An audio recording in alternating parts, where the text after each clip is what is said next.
Hi friends, welcome to Suma channel. ఈరోజైతే లక్ష్మీదేవికి తమలపాకుల హారతి ఎలా ఇవ్వాలి చూద్దాం మనము. అయితే 27 తమలపాకులు తీసుకొని తమలపాకులకి హోల్స్ లేకుండా చూసుకోండి.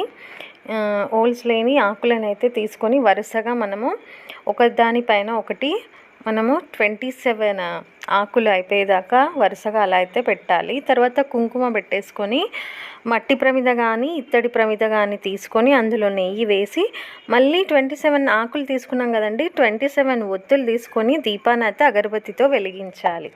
ఆ దీపంలో నెయ్యి వేసుకోవాలి.